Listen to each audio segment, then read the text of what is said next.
Oh, what a day! What a lovely day!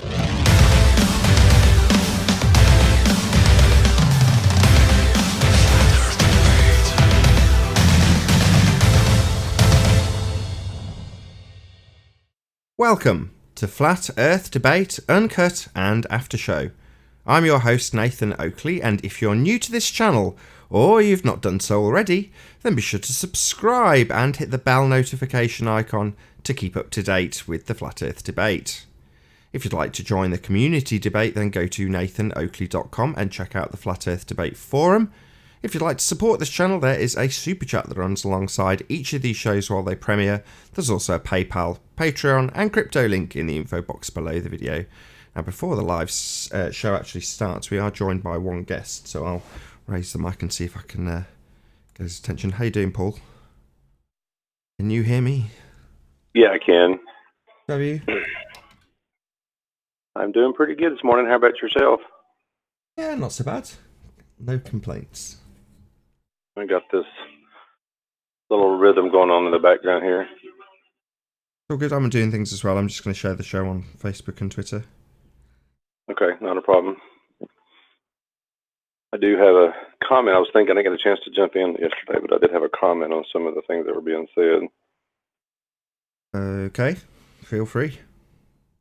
They were talking about the density and the force issue, and I was thinking about the experiment that Anthony posted about the egg and the water, and I kept thinking, I said it once before on this show. I don't know if anybody caught it or if it was even relevant to the conversation, but in a way, there's kinetic energy being put into the flask by pouring water in.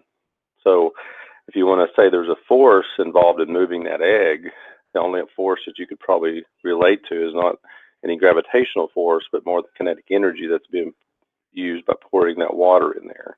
We actually discussed this also. I had a chat with Anthony this morning, and yeah, you'd have to ignore that bit. So, or how can I put it more? You have to find a way of controlling that particular variable. However, the end result, the net effect, is still that the position of equilibrium of the egg has changed once the disturbance caused by you pouring the water, which could be negated. You could control that somehow or another. I'm sure of it. But ultimately speaking, the position, the neutral buoyancy of the egg, if you had markers on the glass, changes. So it moves up or moves down, depending on if you add salt or add water. So ultimately speaking, it's the neutrality, the position of neutrality, where the egg sits in neutral buoyancy that's physically changing. Now you can attribute that a direction, but when it finally stops, it's going to be higher up or lower down, regardless of how much disturbance you've caused by physically pouring the salt or water. Well, the other thing in that, though, you are changing the volume of the water in one aspect of the word. So how could you increase the density without changing the volume of the water? That's another variable. You understand what I'm saying by that? Yeah. In the past, I've said that what Anthony actually demonstrates is in no way scientific, because he hasn't controlled all the variables. It's just an adequate demonstration of the point, which is to say that the point of neutral buoyancy changes depending on the density of the water. That's the point that's being made. Now, is he trying to actually scientifically validate it and then submit the paper? No. But it's perfectly acceptable to make the point, in my opinion. And if people try to qualify it, you can. Okay, I've got it, not a problem. I was just trying to think it through after I couldn't get in on the show very much, or I was also distracted at the same time. So, but just something more to talk about. Yeah, as I say, it was an interesting topic. Anthony and I discussed it this morning when I spoke to him. Good. Sorry, I'm throwing some hash browns in a pan. I'll turn the on mute so you won't get the sizzle in the background. No worries. Got 5 minutes before we go live. Not a Thursday second show or Friday, so I'm not so fussed about there being a little bit of dead air. And typically people join as soon as the show goes live. Okay. Yeah, it does seem like the show, since some players have changed on the scene, it does seem like the nature of the conversation has changed too, which has been good. Yeah, just as the debate progresses, the conversation does have to subtly change on their side and ours. Ours because we're finding out more information. Theirs because they've got to adapt to it. They've got to react to the new information as we find it.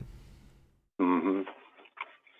Well, it's not necessarily that we're finding new information. It's just being able to qualify it or verbalise it better so that more people understand the point that's being made.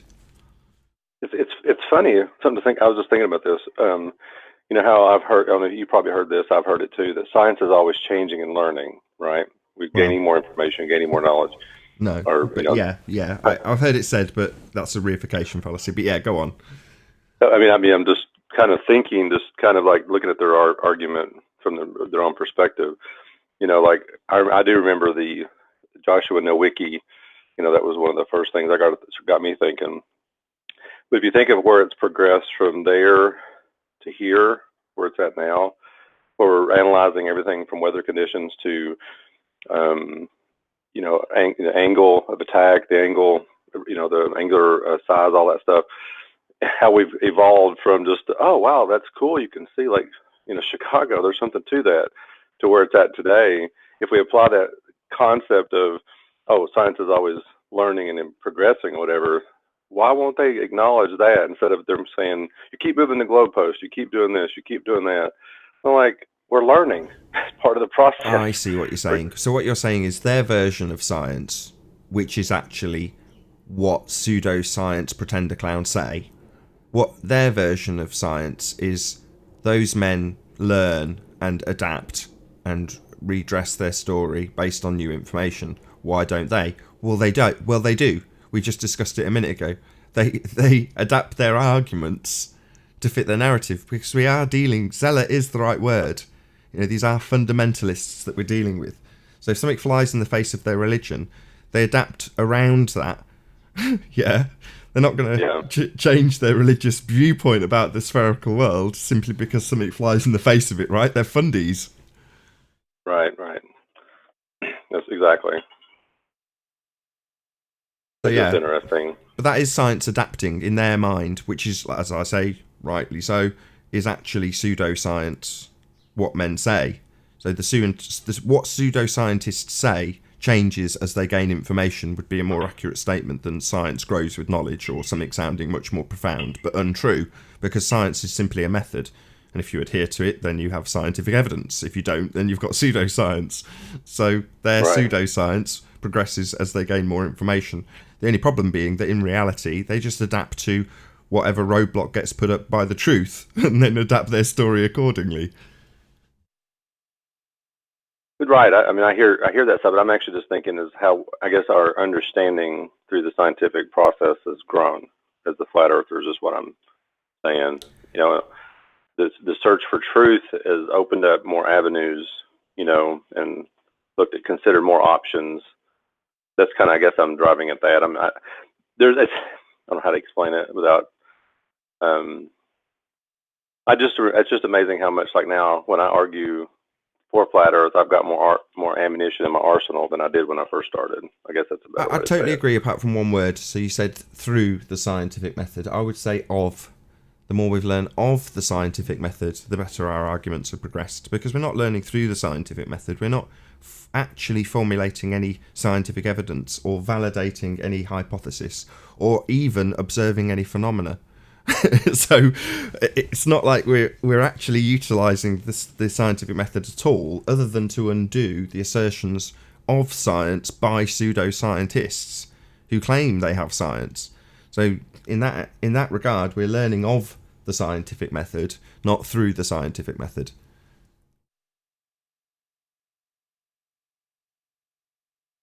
Hope that makes sense. It does. I just stepped away for a second. It does. Yeah, we're starting in about 30 seconds anyway, so. Trying to give Lily some breakfast.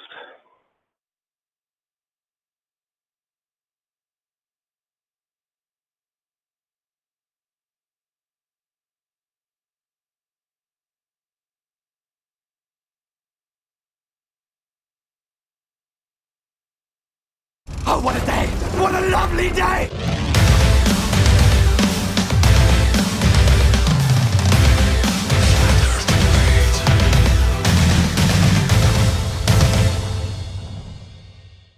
Welcome to Flat Earth Debate live. I'm your host, Nathan Oakley, and if you are new to this channel, or you've not done so already, how dare you, then be sure to subscribe and hit the bell notification icon to keep up to date with the Flat Earth debate. If you'd like to join the community debate, then go to nathanoakley.com and check out the Flat Earth Debate Forum. If you'd like to support the channel, then there is a super chat that runs alongside each of these shows while they are live. There's also a PayPal, Patreon and crypto link in the info box below the video. Most importantly, if you would like to join the discussion, simply mute the page you are currently watching, then click the link in the info box below this video to join the panel and express your views on the shape of the Earth. If you do join, please don't swear. If you do, you'll be ejected, and if you are, please don't try to rejoin the stream using sock accounts. You'll be warmly welcomed back on the next stream. Please also share the show on social media. Sharing the show obviously increases the live audience, but this in turn increases the chances of a more diverse panel, so please share the show. And one last time, if you're new to the channel or you've not done so already, then be sure to subscribe and hit the bell notification icon to keep up to date with the Flat Earth debate. Now, we are joined by Brenda and Paul. Good to have you both. Good morning. Can you hear us, Brenda? Yeah, I can hear you. Good to have you both. Let's do a bit of housekeeping. Any signs of Earth curvature? Yes. Good start. Yes, Before I even Jaron finish- Jaron showed the curvature. He proved it. Jaron showed curvature. I've no idea what you're Yes. talking about. What are you talking about? Tell me all Yes. about it. Hey, Chris. In the documentary. In the documentary. Tell me all about it. Yeah. He did a test, which is the line of sight test, which showed that there is curvature. Okay. Is that it? Yeah. Walk us through the experiment if you don't care. Walk us through everything you did and what happened and the whole 9 yards. Good You afternoon. haven't seen the. This is your claim. Tell us about your claim. I was letting you introduce newcomers to the panel. Thank you. We've also been joined by Red's Rhetoric. How you doing? Good morning. Good to have you. Hey, Chris, and hey, Arwin. I'm sure I said hello to Arwin and hey, 10th Man. Good morning. Hello, everybody. Good to have you. Hey, 10th Man. Good morning. Good morning. Nathan, someone thought me if one of the ballers, oh, you know him, Ruhif, on Skype asked me if I thought you treated Brenda poorly yesterday, and I said absolutely not. I said you actually were pretty reasonable. You asked her the same question 5 times. She gave the same childish answer 5 times, and you finally had to kick her. So I don't think that's mistreating someone when you just simply ask a question and they respond the same way. The answer was the correct answer. Hey, Chocolate. How you If doing? you ask me 5 times what 2 + 2 equals, and every time I give you 4, and then you get upset and throw a little fit and hold your breath and act like a child, then that's on you, not on me. So, talk us through this evidence of curvature, Good morning, Brenda. guys. Hey, Chocolate. Talk us through it, Brenda. Oh, so in the last hangout, you acted like a 2-year-old and No, kicked me no, because no. you were upset at the correct answer, which You is didn't that give me an answer. the Cavendish experiment proves gravity. No, that's not what the question that you didn't answer was. I doubt you could repeat the question that you didn't answer. Hey, Anon, how you doing? No, Hello, boy. What was the question being asked, Brenda? you wanted to know more about Jaron's line of sight experiment, Oh, which that showed got us back on curvature. track, surprisingly. Yes, that's amazing, isn't it? I thought you'd sidetracked onto the Cavendish experiment. Clearly not. Yeah, no worries. Tell us No, about how Jaron proved no. curvature.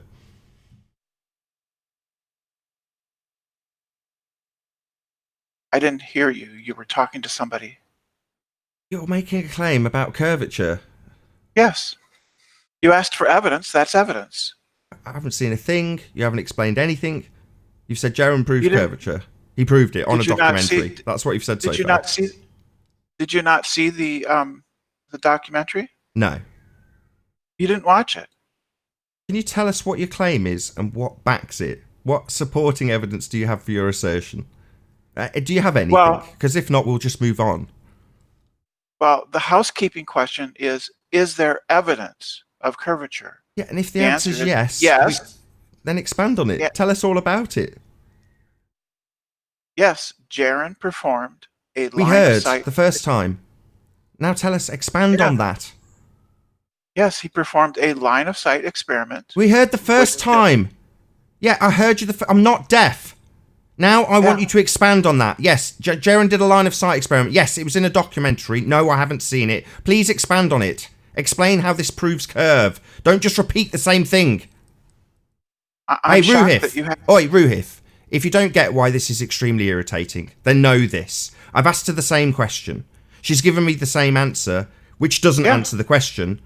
So the answer is not a repetition of the assertion. It's an expansion. It's supporting evidence. Oh, okay. Well, I can explain it to you. Right? Oh, It's a line of sight.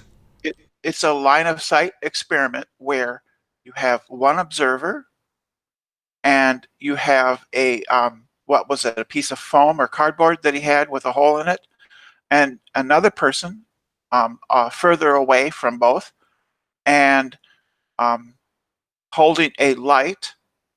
And if the Earth is flat, if he holds it at one point at his level, then the observer will see the light. And if he lifts the light above his head, then that will demonstrate, and the observer can see it, then that will demonstrate that there exists curvature. And that's what happened. It sounds like an if and then relationship. So this is potentially validated. All experiments are if and Yeah, I then. hadn't finished. I listened to you. Now you're interrupting. So it was an experiment, you say? Yes. Excellent. So it has a hypothesis. Let's break it down that way. What was the hypothesis? Firstly, I'd like to know the dependent variable. What was the observed phenomena? I don't know whether or not he could see the light. Sorry, a light? Was it a light that occurs naturally? Is this a natural phenomenon or a man-made one? Because if it's man-made, I couldn't care less. This is not scientific in any way. All experiments are man-made, aren't they? Is this going to be... let's shut her up for a second. Ruhif, this is going to be another one of those times that I get annoyed with her. Just so you know in advance. Yeah, so in case you try and pull on the heartstrings of some of my other panel members. Yeah. Do I need to repeat it again? Is this man-made or a natural phenomena? Science, Brenda, is interested in the physical and natural world. So I want to know first where this natural phenomena is observed. Similar point to we got to yesterday with the Cavendish experiment. Now, don't assert that the natural phenomena occurs when a man causes it in the test. Tell me what the natural phenomena is and where we observe it in nature. Please, with sugar on top. We exist within the natural world, and every experiment we conduct is conducted within the natural world with natural materials around us. That's fascinating. What I would like to know is the dependent variable, otherwise known as your natural phenomena. Not the test and how natural that is, or how natural we are, but what the natural phenomena in the experiment is, otherwise known as the dependent variable.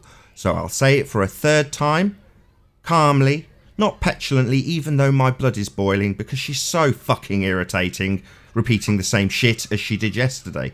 So, pretty please with sugar on top, Brenda. Tell me what the natural phenomena is. Well, the dependent variable would be the height of the light held by the person at the other end. Sorry, height of light is Yes. not a phenomenon. That's the dependent variable. Sorry, a phenomenon. That's what a dependent variable is. You think that's a natural phenomenon, do you? Lights are natural things that exist in the world. Yes, it's natural. So we are trying to establish the cause of light, are we? No, we're trying to establish whether or not the observer can see the light. So, yeah, light. We're trying to establish the cause of visible light. No. That's what you've just said. Whether or not the No, observer can that's not see... what I said. You just said whether or not the observer can see the light. So we're trying to establish the cause of visible light.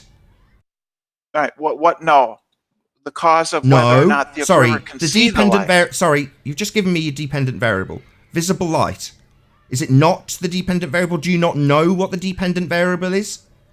The dependent variable is the height of the light, not the light itself. Sorry, height of a light is not a phenomena. How high a light is, that's a concrete noun. That's not... Hey, shut up! That's not a phenomena. How high a light is, that's not a phenomena. Nothing's happening. Sure it is. A height of a light is not a phenomena. That's a concrete noun. How high is that light? Oh. That's not an occurrence. That's not a phenomena. Height is a dependent variable because in the course of the experiment, the height is not a phenomena. I've said it twice. Let's just appeal to Ruhif. Yeah, she's a fuckwit Ruhif. That's why I get irritated with her. Height's not a dependent variable. Height's definitely not a phenomena, but she'll repeat it 5 more times. I'm certain of it. Why I get irritated? Because that is irritating. No, Brenda. Height is not a phenomena, you stupid idiot. It's a variable that is manipulated during the course of the experiment. You think fucking height is a phenomena? It's not. The phenomena it's of height. Height is conceptual. Everything that we observe exists within the phenomenal world. Oh, here we go. Back to this shit. No, some things exist in your mind as you conceptualize it. No. Yes. The light that somebody else is holding doesn't exist in my height mind. is a It exists in the, it's in the not a phenomenal natural world. phenomena. Oh, Of course it's sod it. natural. I'm tired of this. It exists Fine. in the phenomenal No world. worries. Dependent variable, height of light. What's the cause of height of light? What's the cause? You're not letting me get to the end of my statement uninterrupted. Hey, Ruhif, fuckwit. This is why I get irritated. She can't shut her fucking mouth. That's why I'm annoyed with the Ruhif. Yeah, Brenda, I'll try again. 2 fucking words. What is your malfunction, you stupid bitch? I'm talking, so shut up. What is your independent variable? The presumed cause of height of light. Oh, that would be the observer at the other end who raises and lowers the light, right? So if raising and hiring of light, then height of light. So this has quite literally absolutely nothing to do with Earth curve or Earth flatness. The cause of this is a man raising a fucking light. You are the most stupid person to ever take part in housekeeping. This is not a proof of Earth curve. This is not scientific evidence. There is no dependent variable. And your cause, according to you, is a man lifting up a light. You're dense. The phenomenon that's observed Don't repeat it. Is whether or not the observer let's appeal to Ruhif again. Yeah, she's not acknowledged her fuckwittery, has she? She's just repeated it, Ruhif. Yeah? At what point should I tolerate this stupid bonehead repeating her same shit after I've absolutely ripped it to shreds, Ruhif? Yeah? Should I continue, Ruhif, listening to this benign shit get spouted by this total retard? Or should I get frustrated with her and eventually kick her out while she repeats the same non-phenomena? The phenomenon being observed. Yeah, there she goes again. There she goes again. Height of light's not a phenomena. She's not acknowledged it. She's not acknowledged it. She'll just repeat it. That's irritating. Anybody else in the audience want to appeal to the heartstrings of panel members for this absolute retard who's just going to repeat the same shit, not acknowledge that I've taken it to pieces in any way, shape or form, and then just waste our time? This is the first housekeeping question. This is not evidence of Earth curve. Not. Yeah, it is. You've just claimed a scientific experiment. If height of light... No. Dependent variable, of course, stupid me. The phenomena of height of light, caused by a man raising and lowering. No, the phenomenon isn't the raising and lower of the light. The phenomenon observed during the course of the experiment is the visibility of the light. Oh, so we are trying to find the cause of visible light. Like I said, and took apart... she's still talking, of course. Not irritating, Ruhif, her talking over me while I take apart something that I've already taken apart. The first thing I took apart. So she's changed her dependent variable back to visible light. So suddenly this fuckwit thinks we're trying to find the cause of visible light. Brenda, so you think Jaren has found the cause of visible light, do you? You stupid idiot. The cause of the visibility or non-visibility of the light is the curvature of the Earth. Oh, what happened to the thing being varied? So you're varying the curvature of Earth now, are you, stupid idiot? No, you vary the height of the light. The cause is your independent variable, the thing that you will vary and manipulate to cause the effect of height of light. And apparently now the cause of height of light is Earth curve. Where are you going to vary and manipulate that then? The height of the light is Sorry, the independent Brenda, variable. you're not listening or addressing me. This is getting irritating. Apparently, Well, your you're talking cohorts over me think it's whenever I try fine. to Yeah, answer you. because you're not answering me, are you? Yeah, I asked a question. How are you going to vary and manipulate the curve of the Earth?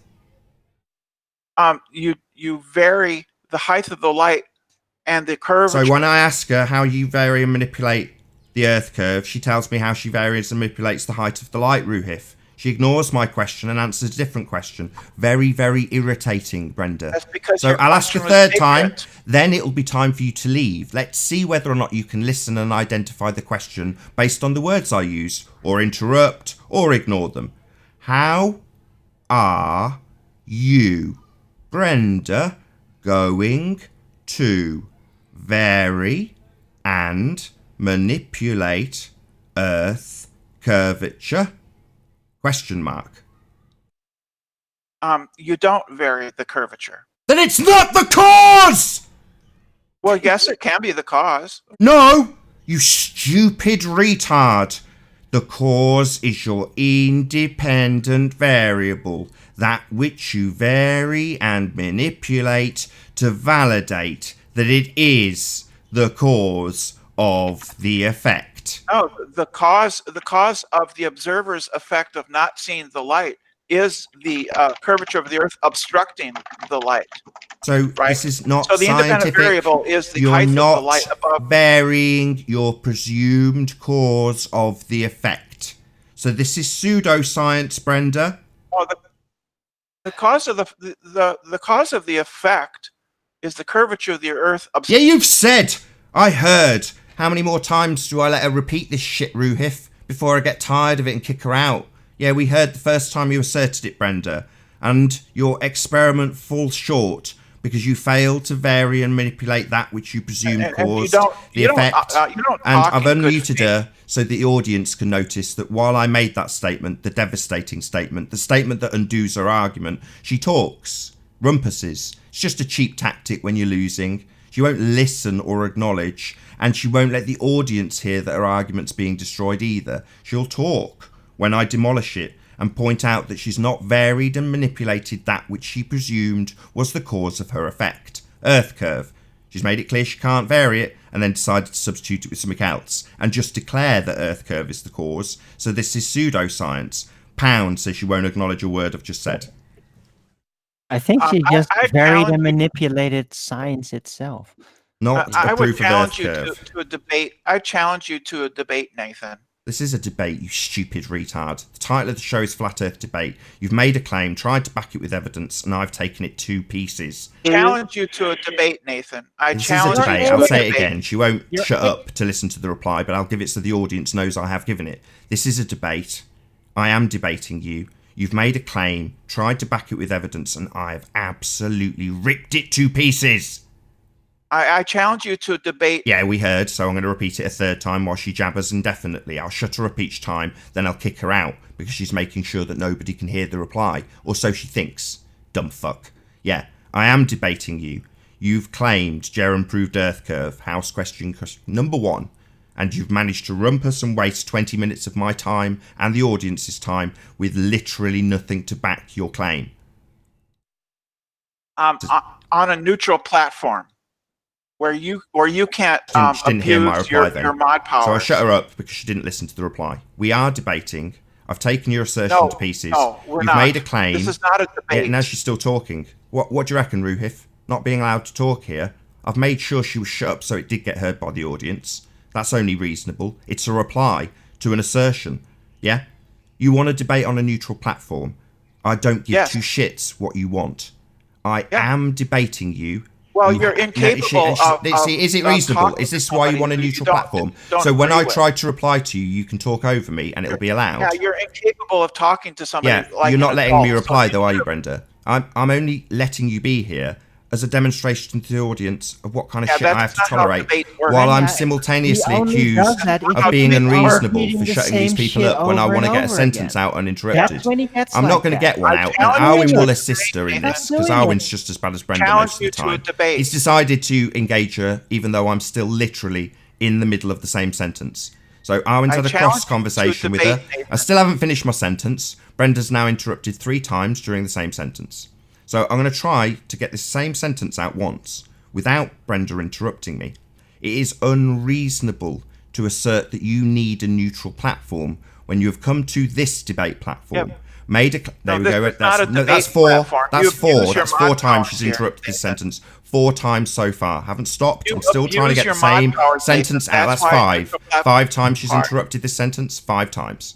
So I'll try again, see if she'll get a 6th interruption to the same sentence. So it is unreasonable to ask me to debate somewhere else when you have come to this debate platform, made an assertion, and tried to back it with evidence. I've then taken that assertion and ripped it to pieces. During my demolition of that assertion, you have rumpused me, repeated the same shit 5 times, and completely ignored every single word I have said.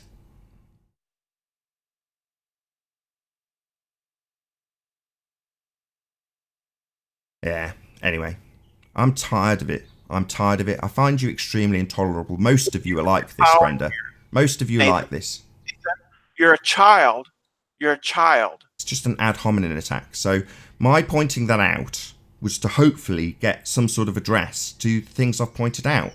There's no dependent variable. There's no independent variable. It's not science, it's pseudoscience. It comes with a claim that's just inserted as the cause that cannot be varied.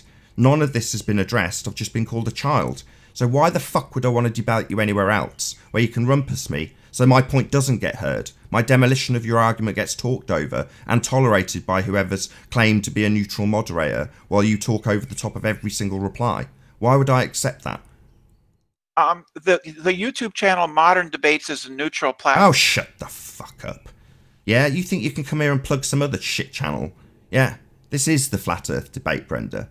You've bought your assertion that there's a proof of Earth curve, and there isn't. I've ripped it to shreds, and all you can do is plug another channel. You're afraid. Brenda, since I've gotten on this panel, you haven't said a damn thing. He's let you talk. You haven't said shit. You've repeated the same nonsensical sentence again and again and again. You haven't said shit, Brenda. Seriously. She's not willing to. In a real debate. In a real debate, destroying him. Okay. Brenda, In a real debate.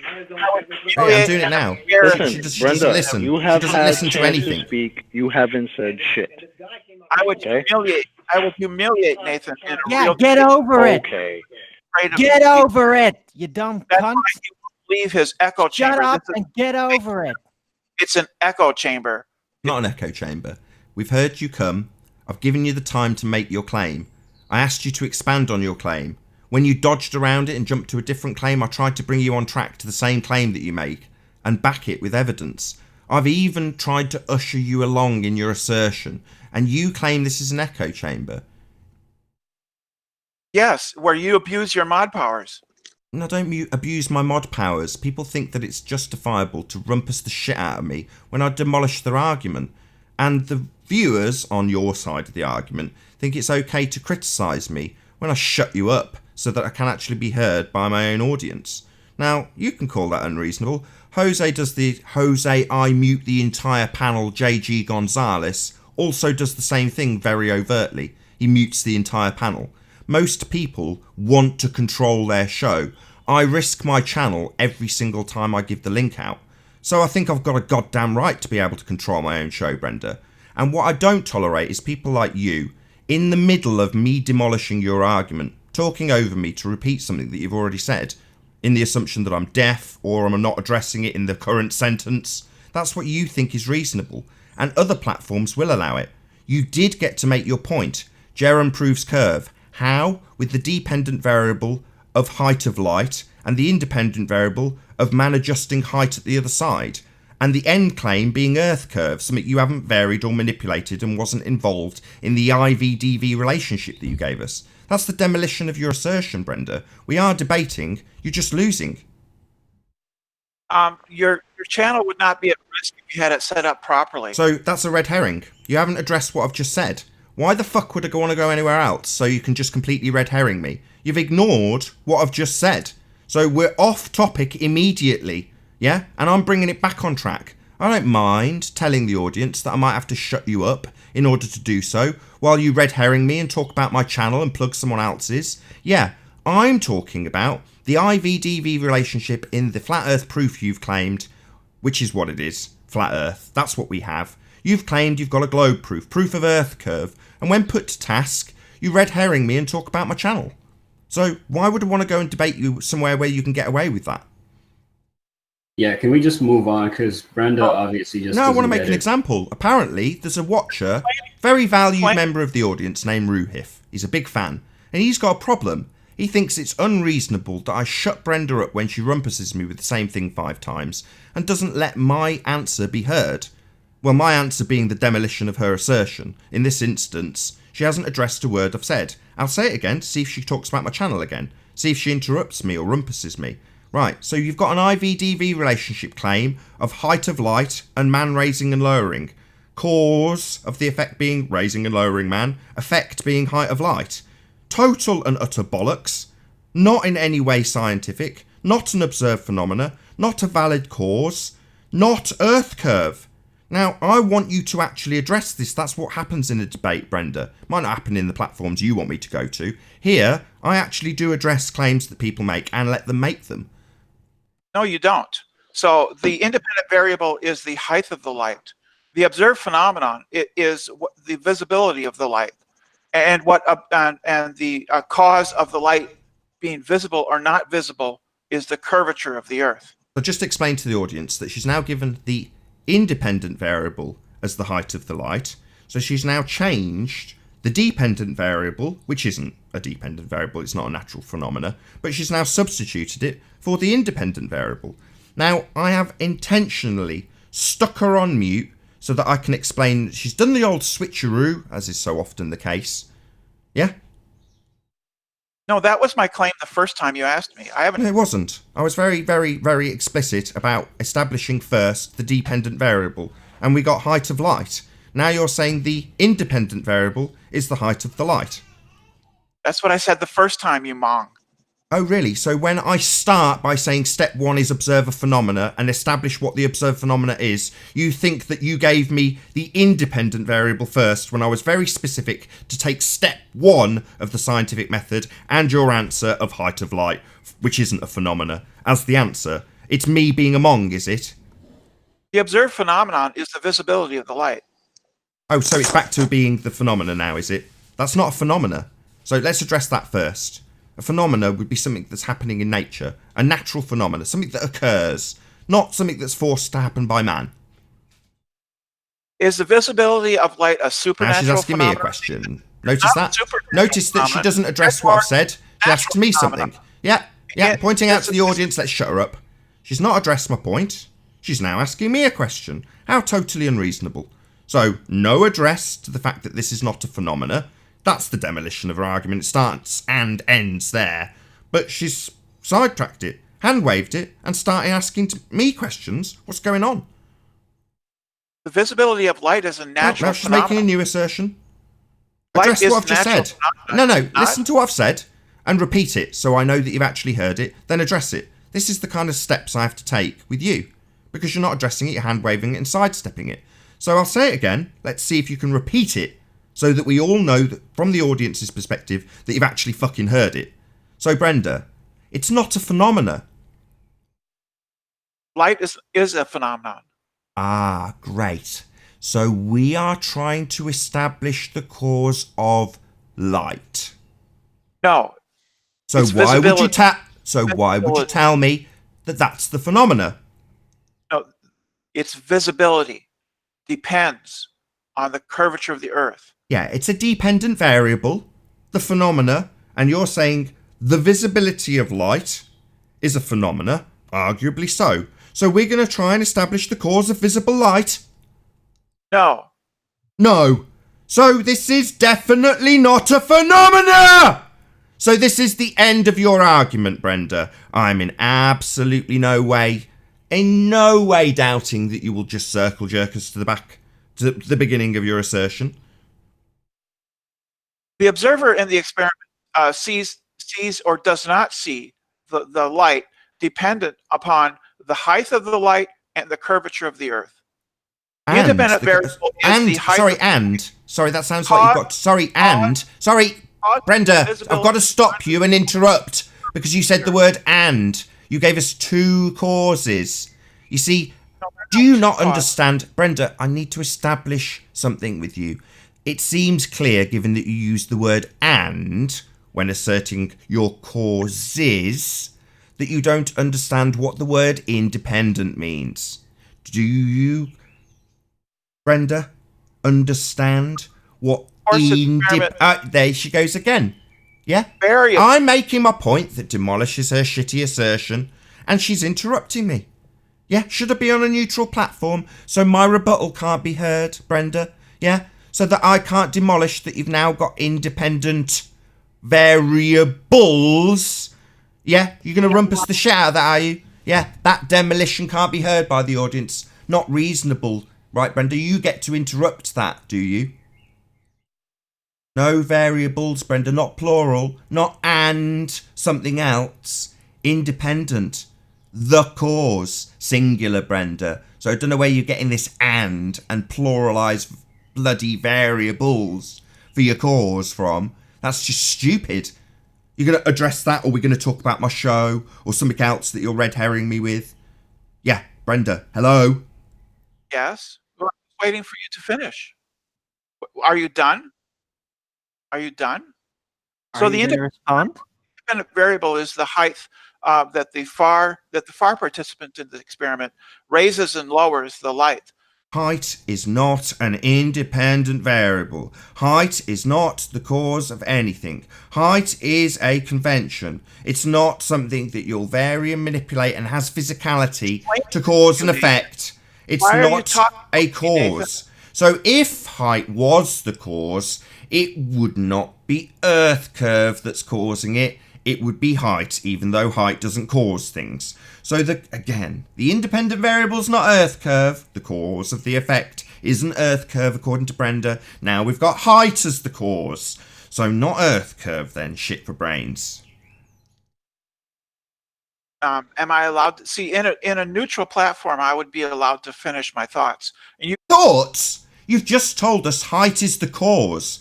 I'm pointing out, number one, height doesn't cause anything. Number two, you're trying to prove the cause is Earth curve and you're telling us that height is the cause. So this undoes your argument, and now it's pleading for a neutral platform.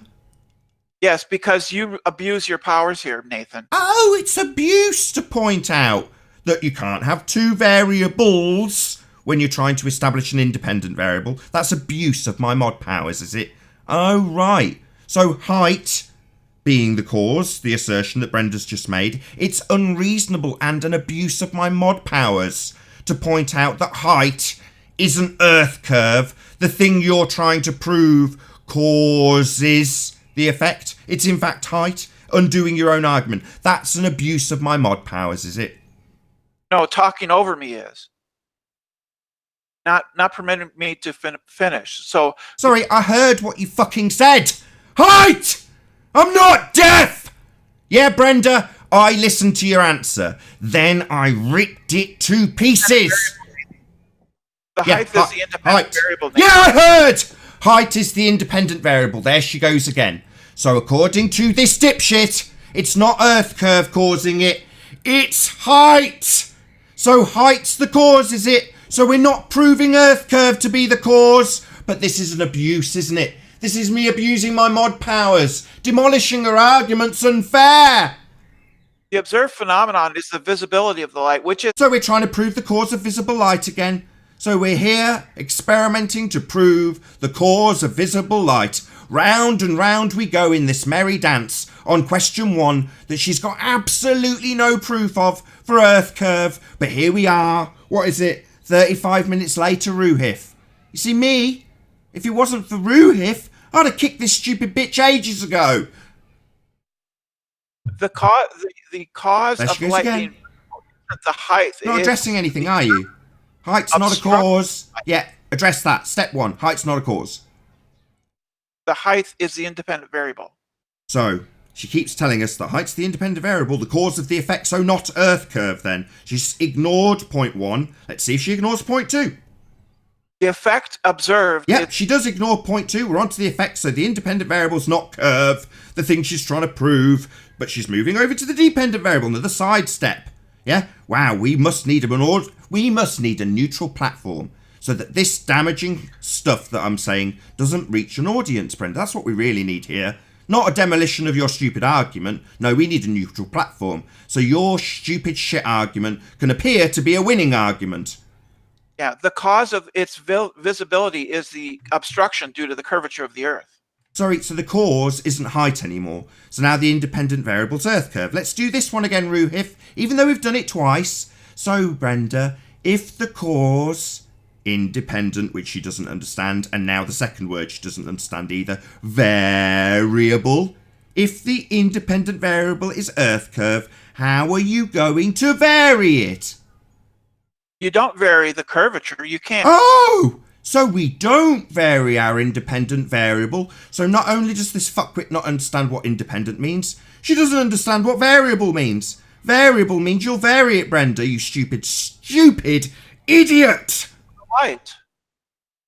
Yeah, so how are you going to vary that Earth curve? We don't vary Earth curve, but it is my independent variable. The dependent variable... Oh, moving over to the dependent variable. Again, sidestepping it. Your argument has been ripped to tatters into millions of little pieces now.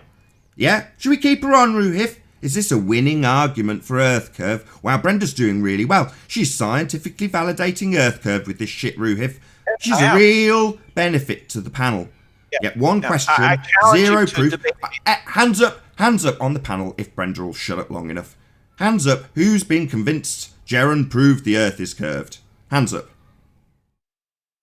Actually, I'm almost there. I actually say that model doesn't even fit. That model definitely does not even fit what they're trying to represent. Yes, it does. No, it does not. Yes, it does. Earth. If you go to Earth, sorry, Ebenezer, dude. The question. Try and listen. Hands up if you think Brenda proved Earth curve. Hands up. My hands up. I thought Brenda wouldn't let you. Anybody other than Brenda who clearly has her hand right up in the air right now because she's deluded, other than Brenda, does anybody think that the last 40 minutes was well worth it and proved Earth curve? Anybody except Brenda? I challenge you to debate on... sorry, absolutely not. She's so fucking stupid. Even after saying it slowly 3 times, anybody except Brenda, she's the first person to speak. So she's literally retarded. Brenda, when I say anybody except Brenda asking an open question, it's because it's obvious. Yeah, there she goes again. Ruhif. There she goes again, Ruhif. I've had to qualify because she spoke after I made it clear twice that I'm asking everybody else. But she's so stupid, she still thinks that means her. That's how dumb she is, Ruhif. Yeah? Now, I don't know about anybody else watching this, but anybody else whose patience for this shit lasts more than 30 minutes, then you're a saint. Me, I've got about 6 minutes, 5 minutes, maybe, for this kind of shite nonsense that proves nothing. She hasn't proved Earth curve. She's just wasting our time.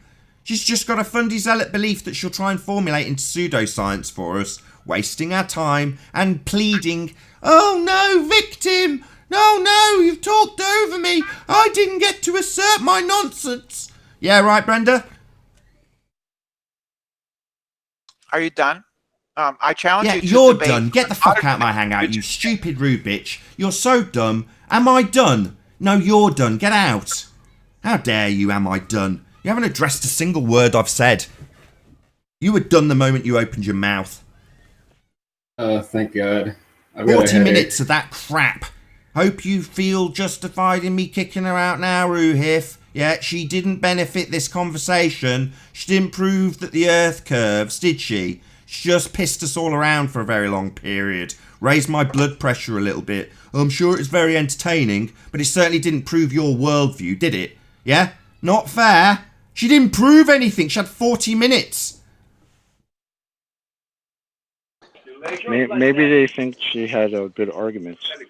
Yeah, I'm sure they do. In Ruhif's mind, that was a cracking she actually argument didn't, because there. she just repeated the same thing over and over again. Well, she actually equated it to as easy as 2 + 2 = 4. Can you imagine a bigger problem? How much that would take? Do you understand what the problem that had with their model? That when one person is on one side at a certain length, holding a light, and the other person is the other side holding a hole, both, if you look at a curve, at a ball, they will both be pointing towards the sky because it is round, not a flat surface. What it has to do with that will be elevation, not curvature. Does that make any sense? Not really. Can you say it again? So, on a ball, if you were on one side of a ball, pointing a light towards the other side of the ball, both directions, the ball is a curve. So the light and the hole are pointing towards the sky, towards the curvature that does not meet directly side to side. They meet in a diagonal direction, not a horizontal direction. I still have trouble conceptualizing what you're saying. I'm really sorry. I think what he's saying, Nathan, is that they have to point the light down towards their feet in order for that to work. But if they were just to look straight out to the horizon, the light goes into the sky. Exactly. I have a question about the scientific method. Go ahead. Okay, so last week I had a discussion with you about what causes objects to fall to the ground. And you mentioned that it had something to do with equilibrium. Like when studying the natural world or observing the natural world, we noticed that certain objects have a tendency to fall to the floor. And you stated that this happens because objects in the natural world have a tendency to want to seek equilibrium. Is that correct? Well, no, slightly. So I'd say that objects have a tendency to be in equilibrium. To be in equilibrium, okay. Yeah, things tend to be balanced. So you don't tend to... my point is that you don't tend to walk outside and see falling bricks. Or you don't tend to walk outside and see eggs rushing up in puddles of water. That doesn't tend to be the case. You tend to walk around and see most things in equilibrium. Exactly. And it's only when you take these things out of equilibrium that we notice them falling to the floor. When the person that actually takes it out of equilibrium is a cause of the effect that we're seeing. Precisely. This tendency for down. Down is a convention, so that's the first problem. Second problem is that it's relative to the medium. Third problem, it's relative to the starting point, i.e. the vector that you give it. So all of these things are relative. However, if you've got neutrality most of the time, obviously there's exceptions. Again, I had this conversation with Sleeping Warrior earlier this morning, and he was saying similar stuff. And I was saying, well, as I look out my window, I just see the tree. There aren't any leaves falling off it. Yeah, they occasionally do, but as I just stare at it, everything around me is just generally balanced. You know, there's not stuff shooting up and down. Hey, CG Maced, how you doing? Hey, CG Maced. Mute your watch page, my friend. Yeah, mute your watch page, CG. Please don't snipe us. Okay, so I have a question about that as well. So when we're studying when we're using the scientific method in order to understand the natural world, we have to look at natural phenomenon, right? Yeah. So objects falling to the floor is a natural phenomenon. Yeah. Okay.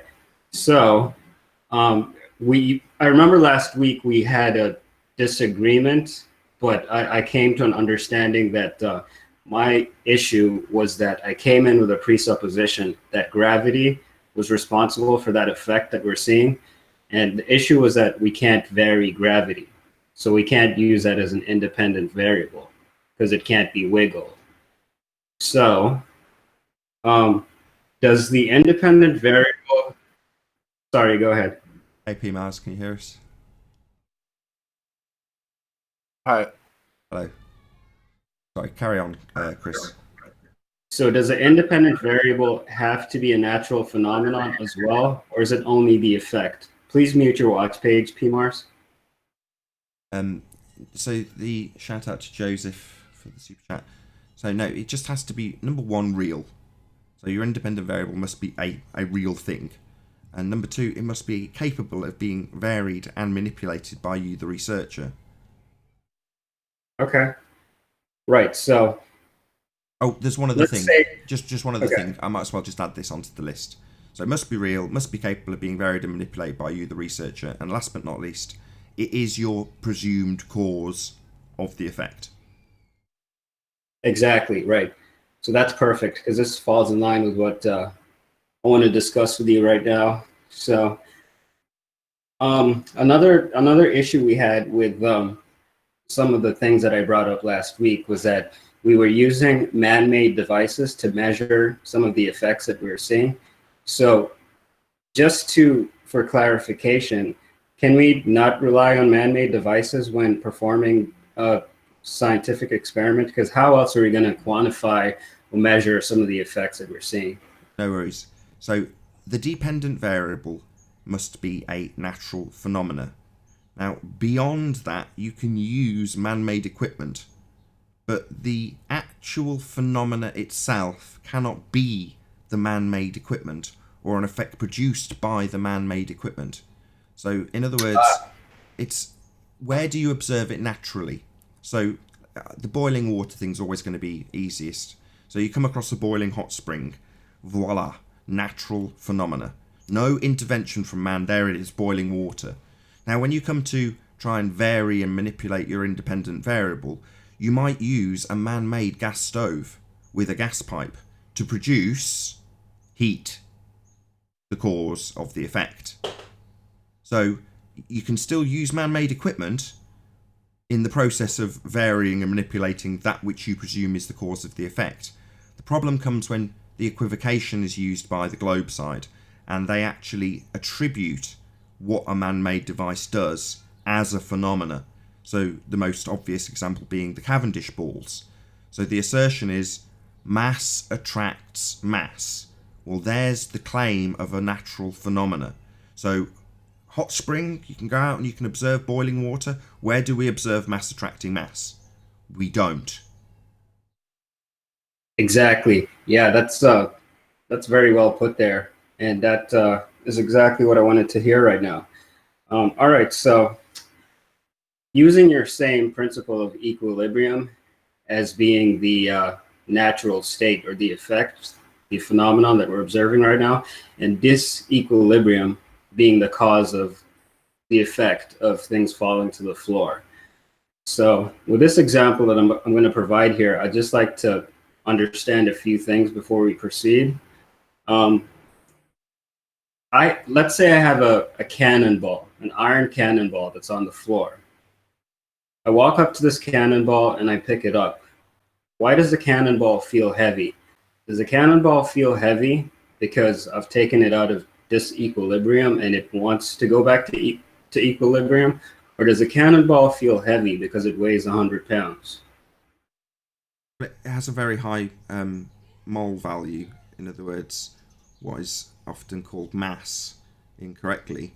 The mass is high, so the density per unit of the volume. So how if you've got, say, 1 centimetre squared of that amount, there's more physical mass per 1 centimetre squared.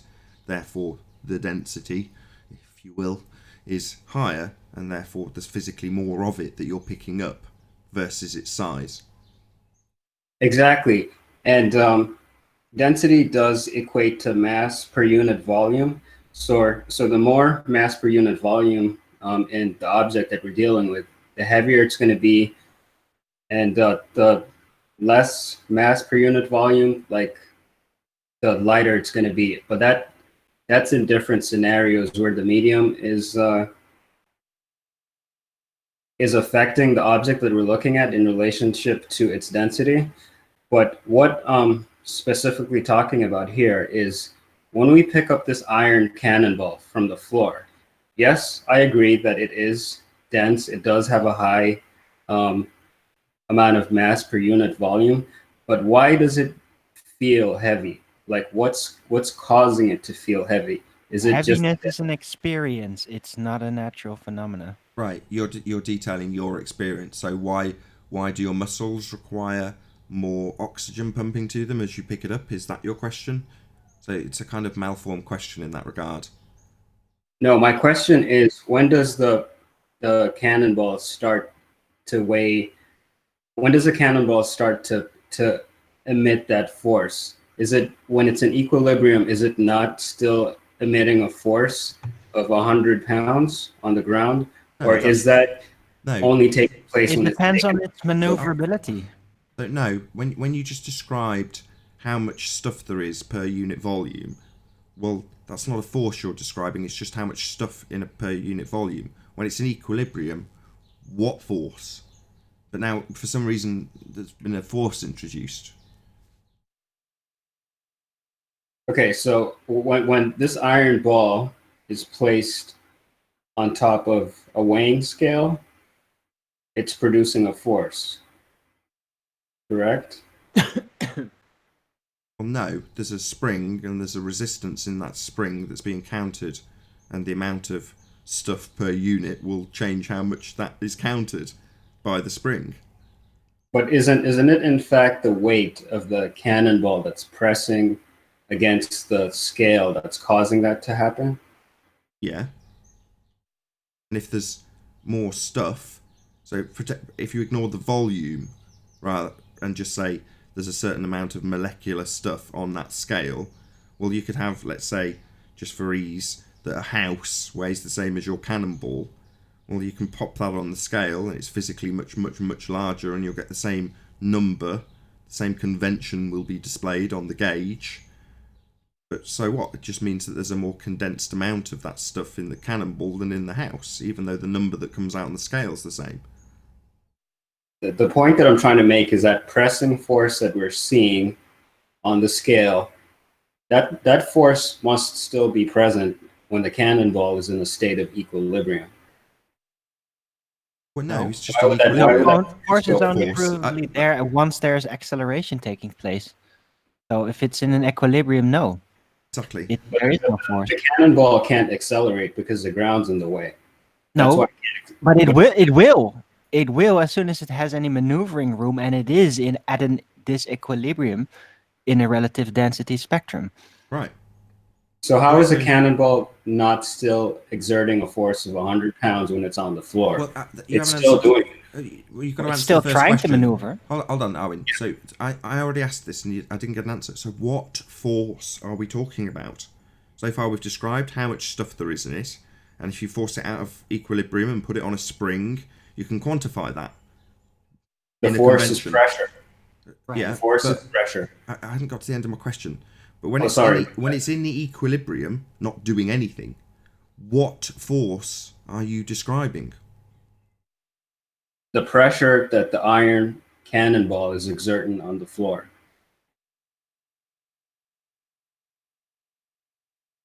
Isn't it not exerting pressure on the floor? Yes, so. The same pressure that we see when the cannonball is on a weighing scale. It's still present while the cannonball is on the floor. Sure. Exactly.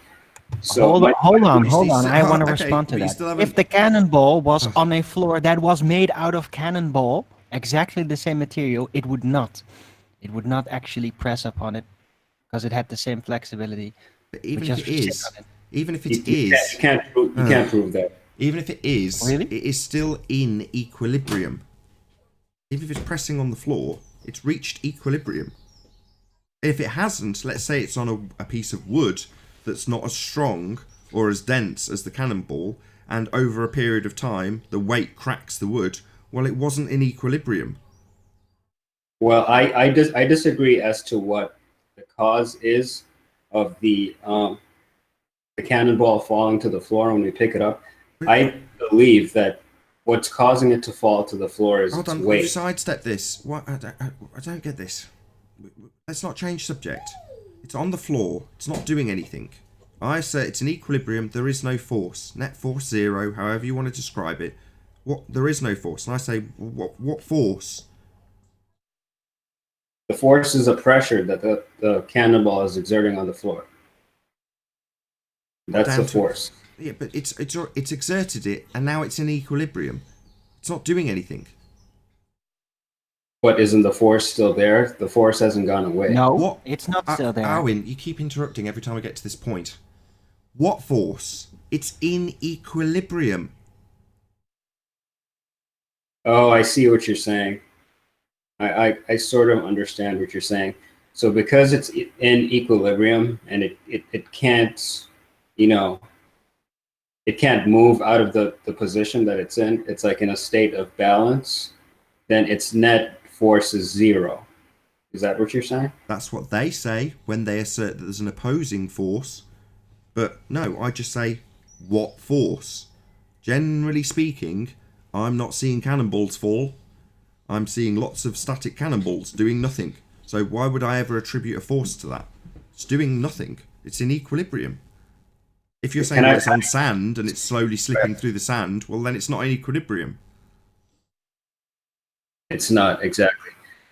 Can I use an even better example, which is similar to what we're talking about, but I think it'll illustrate this force that I'm claiming to be there.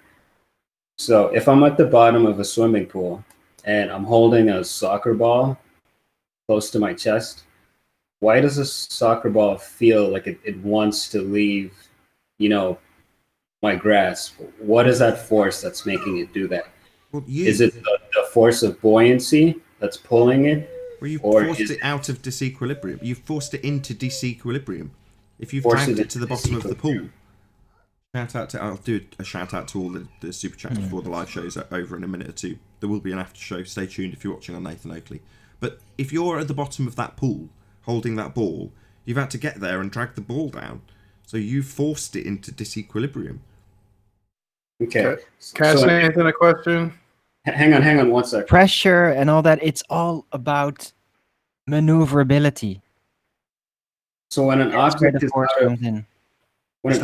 out of disequilibrium, that is when its net force changes from 0 to a different value, which is why we feel a force being exerted by that object as it's trying to go back to equilibrium. A feeling is an experience.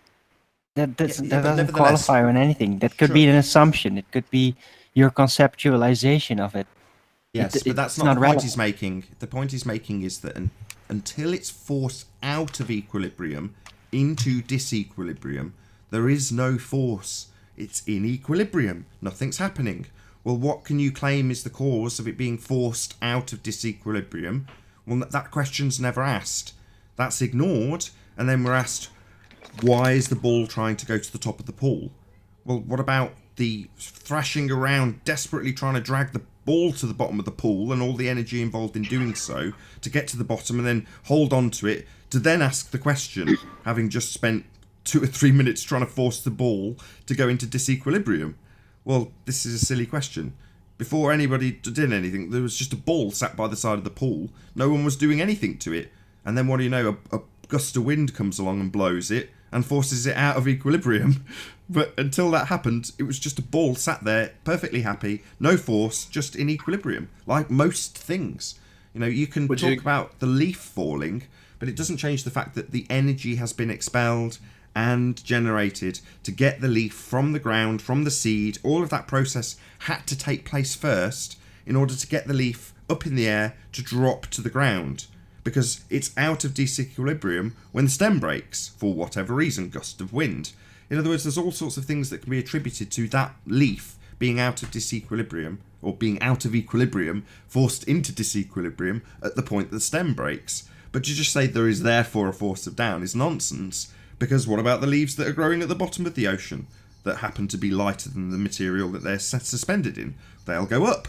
Well, suddenly disequilibrium isn't going down anymore. That's just relative to us and what we, with our convention, describe as up and down.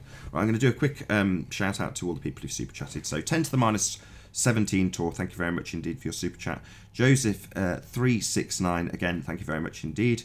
Big shout out to Rebel Rob TV for your super chat. Really appreciate your support. Big massive shout out to Defund NASA. Thank you very much indeed. I really do appreciate it. And last but by no means least, Earth is seriously flat. So I'm sorry I didn't shout them out as they came. I'll say again, if you're watching this on the Nathan Oakley channel, then stay tuned, as there will be an after show to follow, no doubt discussing the exact same subject. Hopefully so, as it's very interesting.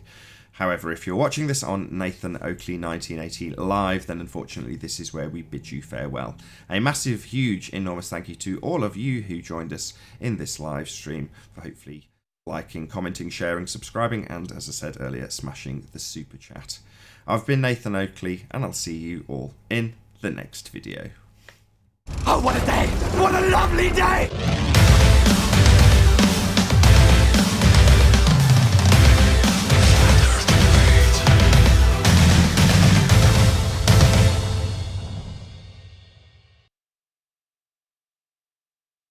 Science says that weight is a force. Hey, Ranty. Can you hear us? Hello. No. How's it going? Not bad, not bad. Is it? Or Nathan, would you agree that mainstream science says weight is a force? There is no such thing as mainstream science. It's a method. Right. So when you Well, say I mean, if mainstream you science, ask Google, would you call that the mainstream answer? Like, if I ask Google if weight is a force, and it said You it mean is. the scientism priesthood narrative? yeah, the pseudoscience religious priests tell you what now, P? What are they saying now, these pseudoscientists? So would you agree that they say weight is a force? Who cares? All right. Would you want? I'll just ask the same question that I asked the other chap. What force?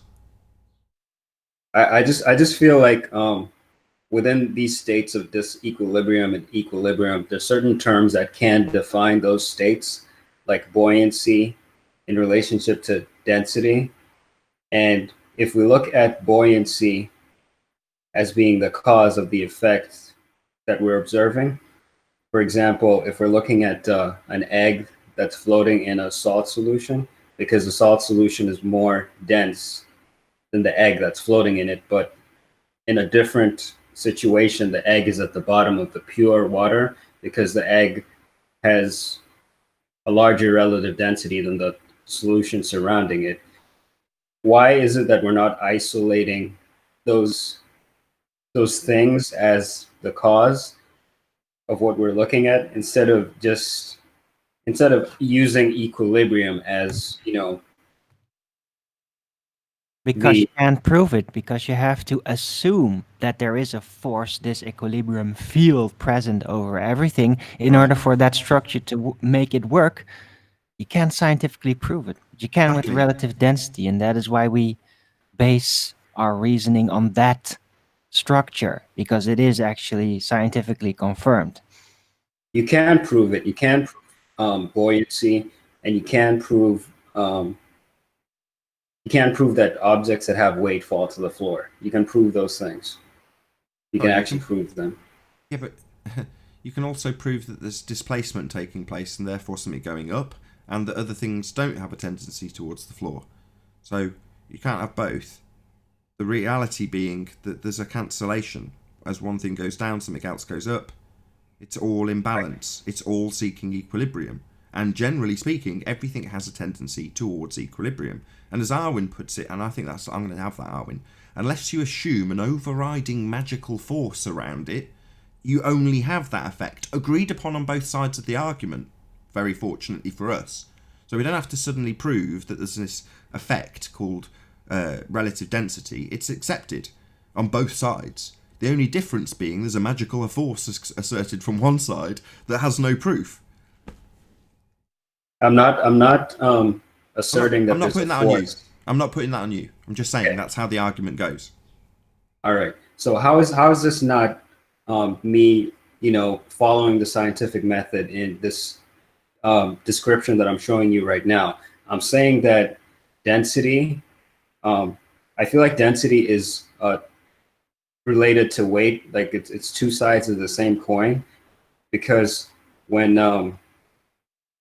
you look at weight, for example, like objects that have weight also have density. Like it's two sides of the same coin. So if we're saying that density is the cause of the effect that we're looking at, and we can manipulate density, and the effect the effect that we're looking at is that objects have a tendency to either rise or fall depending on their density in relationship to the surrounding environment that they're in. So how is that not the same as saying equilibrium or disequilibrium is an effect of... No, weight. Okay, go ahead. Weight is dependent on the environment. If you have a scale and you put something on it in on sea level in the air, it has very specific weight. Now take the scale and the thing and go inside of the ocean or in a swimming pool, and then put it on the scale again. Guess what? It's going to give a different reading. Because it is the weight will change, it's a and set also scale. the medium you're in. It's Yeah, a sure. set You're making the same mistake that range. I made last time, where you're saying that the weight value that we're looking at, the scale, is a phenomenon. No, it's a deduction based on the relative density he's right. disequilibrium. He's right. He's right. If you're going to start trying to validate this with science, you're going to have to start exactly saying that what you see. That's why I said, well, you've got a convention, the number on the scale. Well, you want to call that a valid hypothesis. You're going to have to attribute that as being your natural phenomena, aren't you? Well, that's never going to fly, because that's definitely a convention. Exactly. So when we're talking about the weight of things, it's a convention we've developed relative to us, relative to the medium that we exist in. Well, it's simply density. That's it. That is. You don't even really need the relative bit. That's kind of redundant. We're just talking about density, and you're saying, well, isn't that the same as weight? Yeah, but you can attribute all sorts of different descriptions if you're trying to confuse the issue and assert a magical force. You're going to jumble up all the definitions and give lots of things multiple definitions, have two different types of gravity. So, yeah, that's the world we're living in. It's confusing, unfortunately. But the bottom line is, we're just talking about how dense something is, how densely packed the matter is. Yeah, but we already established that, I'm not asserting a force anymore. I'm saying that what is causing the effect that we're looking at is density. Density is what's causing things to either move up or down in relationship to the medium that they're in. I don't think it's equilibrium. You can't even say up and down. Up and down are not objective directions. They're not, no. So it's all based in relationship to the medium of what we're observing. Exactly. So hence the relative bit becomes redundant. So you summed it up beautifully already, which is to say, well, it's just density. When you get to the nub of it. So when they say weight, you can say, well, density then. Well, how come we've got all these different conventions for that one thing? Well, this is the reason. Because ultimately speaking, I don't know if they've deliberately introduced Einsteinian mathematics because the fate of the magical force was obvious 100 years ago or whatever. Because that's the bottom line here, isn't it? There is no magical force. And they even say it quite explicitly in the new bullshit, in the new rhetoric. They make it very clear. That's something that Anthony's been focused on recently, right? The one being ensnapted to you, well, that's the magical force that was previously asserted. And you have Brian Cox saying, it's not a force. Well, obviously at some point they're going to, either the academic world at large recognises that there isn't actually a force at play here. You know, it is just the density. Exactly. And the reason that we have these different conventions is because when we're observing an effect that we're looking at in an experiment, for example, if I have a rubber balloon, that rubber balloon has a weight value. But when I fill that rubber balloon with helium, it floats. Does it still have a weight value? No. So that's why we need relative density or density to quantify what that balloon actually is made of or what it weighs. So we need these different conventions for that purpose in particular. You're not going to be able to weigh a balloon. So the units of measurement have to... Technically, you could. If the balloon was strong enough, you could weigh a very light gas in a balloon if it was strong enough in a vacuum chamber on a scale, because the surroundings would be of a lower relative density, and then you could still weigh its weight based on the vacuum. Technically, you need to know what the density of the volume of helium gas is in relationship to the weight of the rubber balloon.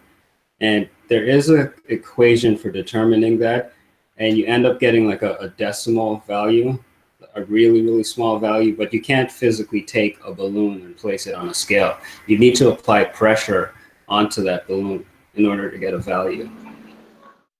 And with that, I'll say a huge, massive, enormous thank you to all of you who are joining us in the Nathan Oakley premiering stream. Also, of course, a massive thank you to all of today's debating panel for making this live and after show possible. Be sure to check out nathanoakley.com and the Flat Earth Debate Forum to keep up to date with the community debate. I've been Nathan Oakley, and I'll see you all in the next video. Oh, what a day! What a lovely day!